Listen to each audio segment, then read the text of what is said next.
Boker Tov, nous sommes le mercredi 14 novembre 2018, le SI qui se lève 5779. Daniel Haïk au micro, David Amara à la technique ce matin, heureux de vous retrouver pour une nouvelle heure d'actualité sur Studio Kalita, une heure d'actualité qui, nous l'espérons, sera plus calme, plus sereine que celle d'hier et qui sera le reflet d'une certaine manière d'un retour, même précaire, au calme dans le sud du pays, même si, nous allons le voir, tout le monde n'est pas particulièrement satisfait de ce qui se passe dans le sud du pays et en particulier dans les échelons politiques. Mais nous allons donc débuter cette heure d'actualité dans quelques instants par un premier journal d'information. Ensuite, nous irons justement à Sderot pour parler avec Sandrine Fitoussi. Sandrine Fitoussi, une habitante de la localité que nous avons déjà interrogée il y a plusieurs semaines et qui a manifesté hier contre la décision du cabinet restreint de sécurité nationale d'instaurer un cessez-le-feu avec le Hamas. Elle nous exprimera, vous allez le voir, sa colère. Ensuite, nous serons en ligne avec Albert Lévy, homme d'affaires, candidat dans la liste du parti Zéhout aux prochaines élections législatives. Nous parlerons avec lui et nous essaierons de consulter, de comprendre son analyse et essayer de comprendre comment, pourquoi souffle dans l'entourage de Binyamin Netanyahou un certain vent de pacifisme, ou certains diront de réalisme, après la décision du cabinet restreint d'aller vers un cessez-le-feu et de ne pas intensifier les frappes contre le Hamas dans la bande de Gaza. Nous parlerons également avec lui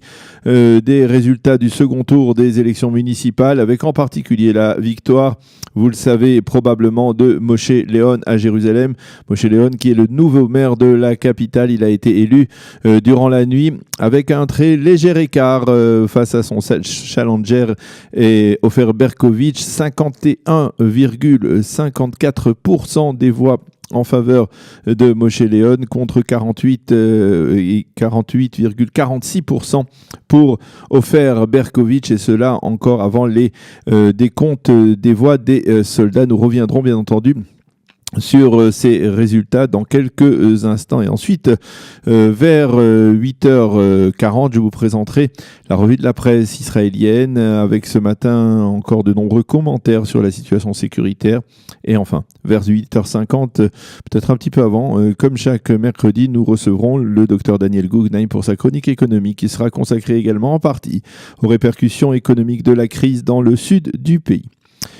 Mais nous allons commencer bien évidemment ce premier journal d'information par le cessez-le-feu qui a été instauré hier après-midi dans le sud du pays. Après que le Hamas et les autres factions aient tiré plus de 450 roquettes et missiles en 2 jours sur le territoire israélien, frappant également des villes comme Ashkelon, les Égyptiens ainsi que l'émissaire de l'ONU, Nicolas Mledanov, ont réussi à persuader à la fois les Israéliens et les Palestiniens de déposer les armes. C'est le Hamas qui est le premier à annoncer le cessez-le-feu et qui a d'une certaine manière fanfaronné en affirmant qu'il avait remporté une bataille et que tout dépendrait désormais du comportement de l'État d'Israël, et ce alors que se terminait une réunion de 7 heures du cabinet restreint pour la sécurité nationale à la Kiryat Tel Aviv.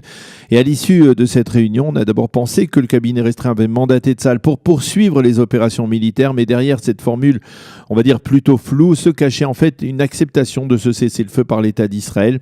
Il s'est avéré que durant la réunion du cabinet restreint, les ministres ont entendu les estimations des responsables de la défense nationale, en particulier du chef d'état-major de Tsahal, Gadi Eisenkot, et du chef du Shin Bet, Nadav Argaman, des estimations selon lesquelles le Hamas avait reçu un coup dur de la part de Tsahal, qui avait bombardé au cours des 2 derniers jours plus de 160 positions, dont beaucoup de positions, comme on les appelle, de choix, à l'intérieur de la bande de Gaza, en particulier dans les quartiers huppés de Gaza où habitent les leaders du mouvement terroriste, et qu'il était souhaitable, donc selon les recommandations des responsables de la défense nationale, de revenir à la situation qui prévalait avant dimanche soir, c'est-à-dire avant le début de l'opération spéciale, l'opération des forces spéciales de sécurité israélienne près de Khan Younes, opération qui, vous le savez, s'est soldée par la mort du lieutenant-colonel Mem et la blessure du commandant Dalet. Binyamin Netanyahou a adopté, on va dire, des 2 mains la recommandation des responsables de l'armée israélienne.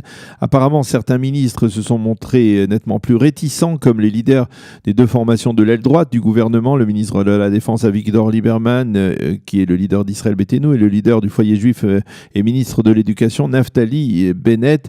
Ils ont prôné, avec également Ayelet Shaked, la poursuite des attaques de Tsahal, de la frappe de Tsahal et même leur durcissement afin de restaurer la force de dissuasion de l'armée israélienne. Mais ils se sont retrouvés en minorité face à l'avis de Binyamin Netanyahou et celui d'autres ministres plus modérés qui ont adhéré à la position du Premier ministre. Et peu après la fin de la réunion du cabinet restreint, lorsqu'ils ont entendu dans les médias que tous les membres du cabinet restreint, sans exception, avaient adopté les recommandations de l'armée, sans qu'il y ait eu besoin de vote, eh bien, ils ont tenu à rapidement rectifier le tir, si l'on peut dire, et exprimer leur opposition à une attitude qu'ils ont jugée défaitiste de la part du Premier ministre. Mais ce n'est pas tout. La décision du cabinet restreint de sécurité de cesser le feu a provoqué la très vive colère d'une partie des habitants des localités du pourtour de la bande de Gaza. Des centaines d'entre eux, en particulier les habitants de Sderot, seront descendus spontanément hier en fin d'après-midi dans la rue pour protester et exiger du gouvernement qu'il poursuive ses frappes de manière plus massive contre le Hamas afin que celui-ci cesse définitivement ses tirs de roquettes et de missiles dans leur direction.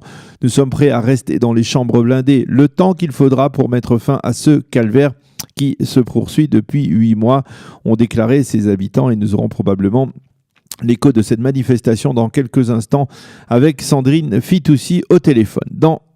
Toujours dans l'actualité de ce matin, le second titre, c'est bien entendu le second tour des élections municipales avec, comme je vous le disais il y a quelques minutes, la victoire étriquée de Moshe Léon face à Ofer Berkovitch avec 51,54% des suffrages contre 48,46% à Ofer Berkovitch. Moshe Léon devient donc le nouveau maire de Jérusalem. Il succède à ce poste à Nir Barkat qui a occupé ses fonctions pendant 10 ans. Et l'on peut dire que ce matin que Moshe Léon a eu des sueurs froides durant la soirée d'hier. En effet, avec le soutien de l'ensemble des Haredim séfarades du parti Shas, des Haredim lituaniens de Degel HaTorah, des sionistes religieux et même le ralliement un petit peu tardif de Nir Barkat lui-même, on pensait que Moshe Léon l'emporterait aisément sur Ofer Berkovitch, mais il n'en a rien été. Durant toute la soirée, c'est Berkovitch qui a nettement dominé. Ce n'est que vers la fin du décompte des voix que Moshe Léon a pris pour la première fois l'avantage. Au bout du compte, il a donc obtenu 6000 voix de plus seulement que Ofer Berkovitch, sans compter les 3800 voix des soldats qui, même s'ils devraient combler une partie de cet écart, ne devraient pas donc foncièrement modifier ce résultat. Donc Moshe Léon, nouveau maire de Jérusalem. Nous aurons certainement l'occasion de revenir demain sur ces résultats avec certains des soutiens de Moshe Léon et peut-être même certains des candidats de la liste d'Itorerut, la liste d'Ofer Berkovitch. Dans plusieurs autres mairies, on a également assisté à un retournement de tendance puisque 7 maires de villes importantes ont été battus au second tour. Victoire de Carmel Shama Cohen sur le maire actuel Israël Zinger à Ramat Gan. Victoire à Bat Yam où le maire sortant a perdu face à Tzvika Brot, et à Rishon LeZion où Dov Tzur, le maire sortant, a été battu par Ran Kishlir. Et enfin, parmi les battus ce matin, il faut le noter, l'un des maires qui était l'un des maires les plus populaires et le maire qui est resté le plus longtemps en poste dans une municipalité. Il s'agit de Shlomo Borbot, qui était le maire de Mahalot pendant 42 ans. Il a été également battu la nuit dernière. Voilà donc pour ces résultats, même partiels, en tout cas du second tour des élections municipales. La météo pour terminer ce journal, le temps sera pluvieux sur l'ensemble du territoire israélien avec une baisse sensible des températures. Il ne fera que 16 degrés aujourd'hui à Jérusalem, 22 à Tel Aviv et 26 degrés à Eilat. Nous allons marquer une première pause musicale et on se retrouve dans quelques instants au téléphone avec Sandrine Fitoussi à Sderot.